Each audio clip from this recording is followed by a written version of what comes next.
Now, my dad was a magical man. He may not have known how much magic that he held within him, but he was probably the most magical being that I ever knew. And on New Year's Eve, he'd take us kids to the waterfront, to the River Mersey in Liverpool, where I was born and where I grew up. And he'd put a beat up old coin, like a 50p piece, into his pocket. And then we'd wait for midnight. And at the stroke of midnight, the ship's horns would sound and the winds of change would blow through. And my dad, he'd reach into his pocket and he'd bring out a shiny new coin. And he'd tell us that it was the magic of the new year. Now, I know later that this was a magic trick, but it instilled in me how magical life could be, and it set me on the road to my own magical practice. So although November 1st is actually the new year that I acknowledge in my magical practice, the transition of one calendar year to another, it still is pretty special to me, all because of my dad. Now, one of my constant magical practices is to take a ritual bath, and I do this at key points throughout the year. But as we transition from one calendar year to the next, it really is one of those transitions that benefit from a ritual bath, and I'm going to share that with you now, because this is something that you can do to ready your energy for this coming year. Now, moving from one calendar year to another is a threshold, and in magical practice, thresholds are really important. We get to acknowledge them, we get to create them, and we get to leverage them. Now, thresholds delineate space, and they can be physical or they can be spiritual in nature. And Janus is the Roman god of thresholds and of beginnings and of gates, transitions, time, doorways, passages, and endings. Now, he's depicted as having two faces, so he can look in both directions, past and future.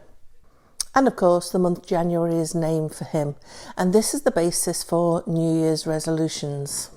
Now, in mythology, a threshold is the point of leaving behind and venturing into uncharted territory. It's where the hero digs deep into his or her personal resources and then moves forwards, regardless of what comes. So transitioning from one calendar year to another, it is uncharted territory. And it presents us with an opportunity for reflection, an opportunity for gathering insights, but also for letting go what no longer serves us. And it's an opportunity to set intentions about what we want to step into. So the ritual bath I'm going to share with you now is something that you can do to mark any transition, including this calendar year. And what you're going to need is a cup of pink Himalayan salt or sea salt to add to your bath. Sage or frankincense essential oil or any other oil that you enjoy. And then a candle. Now, we are going to be adding a drop or two of the essential oil to your bath.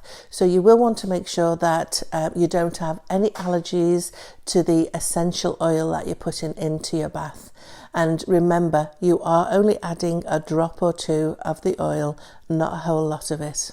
Now, I like to incorporate crystals into my rituals, so you might want to choose a crystal that's going to hold the intentions that you're going to set for the new year.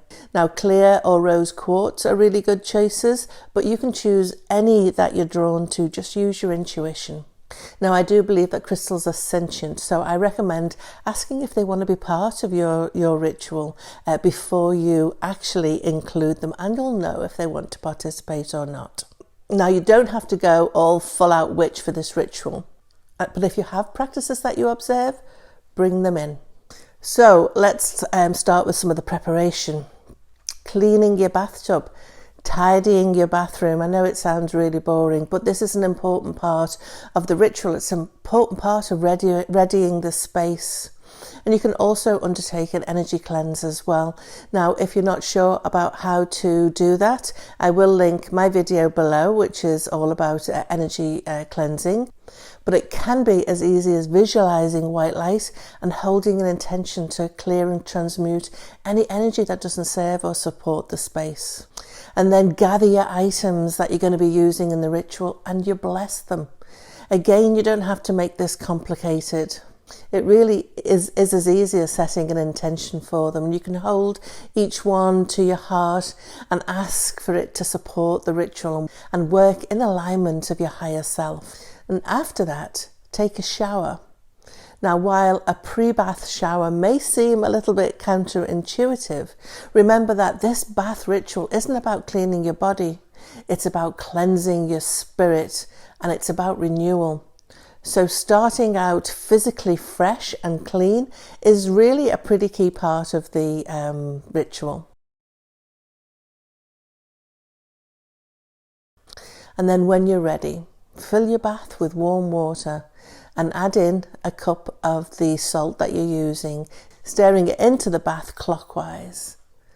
And then add a couple of drops of the essential oils that you're using to the water. Now, sage is highly cleansing, so that's great for getting rid of any negative energy that you might be holding. And frankincense is spiritual and grounding.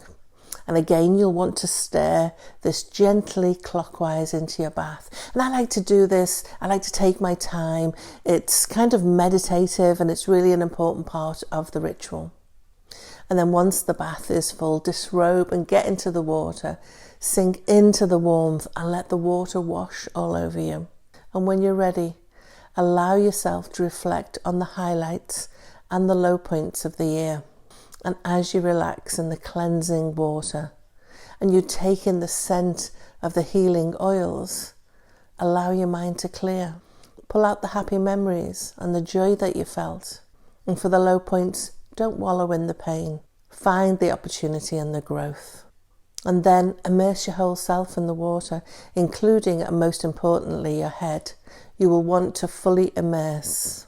And then let go of any struggles. Let go of baggage that you're carrying, fears or negative beliefs.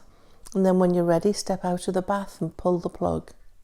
And as you watch the water drain from the bath, ask the universe to transmute the energy and sit in gratitude as you see it drain. Next, turn your attention on this coming year and what you want to welcome in spiritually, mentally, physically, and emotionally. Light your candle as this represents purity, new beginnings, and a clearing of your path ahead. Place the crystal by the candle and let your mind focus on the candle flame and what you're welcoming into your life. And when you're ready, extinguish the flame and watch the smoke.